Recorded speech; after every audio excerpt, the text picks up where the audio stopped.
அனைவருக்கும் வணக்கம். தமிழ்நாடு பத்திரிகையாளர் சங்கத்தின் திருவண்ணாமலை மாவட்டத்தின் துணைத் தலைவராகவும் சங்கத்தின் புதிய தலைவராகவும் தேர்வு செய்யப்பட்டுள்ள டி. குருபரன் சகோதரர் அவர்களை வாழ்த்தி இந்த கவிதையை அவருக்காக பதிவிடுகிறேன். தலையாகி விடலாம், பூவாகி விடலாம், இடையில் நிற்பது எத்தனை கடினம். பகலாகி விடலாம், இரவாகி விடலாம், இடையில் இருப்பது எத்தனை கடினம். சரியாகி விடலாம், தவறாகி விடலாம், இடையில் தவிப்பது எத்தனை கடினம். எத்தனையோ பிரச்சனைகள், எத்தனையோ போராட்டங்கள். நமக்கென்ன என்று நகர்ந்திடும் உலகில் பிறருக்கென்று இருப்பது எத்தனை கடினம்.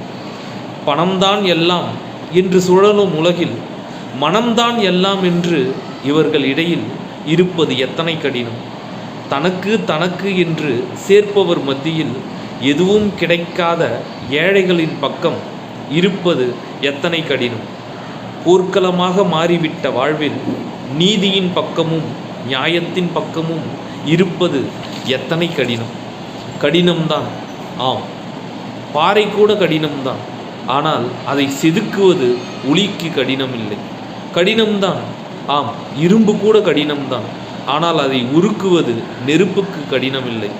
பாறைகளை செதுக்கும் ஒளியாக, இரும்பு கரங்களை உருக்கும் நெருப்பாக, நேர்மையின் பக்கமும் தர்மத்தின் பக்கமும் ஏழைகளின் பக்கமும் இயலாதவர் பக்கமும் நின்று நீதியை பெற்றுத்தரும் சகோதரரே, தமிழ்நாடு பத்திரிகையாளர் சங்கத்தின் புதிய தலைவராகவும் திருவண்ணாமலை மாவட்டத்தின் துணைத் தலைவராகவும் தேர்வு செய்யப்பட்டுள்ள அருமை சகோதரர் டி. குருபரன் அவர்களே, தங்களின் சமூக பணி சிறக்க இந்த சகோதரனின் மனம் நிறைந்த நல்வாழ்த்துக்களை தெரிவித்துக் கொள்கிறேன். நன்றி, வணக்கம். கி. கவியரசன், செங்கம்.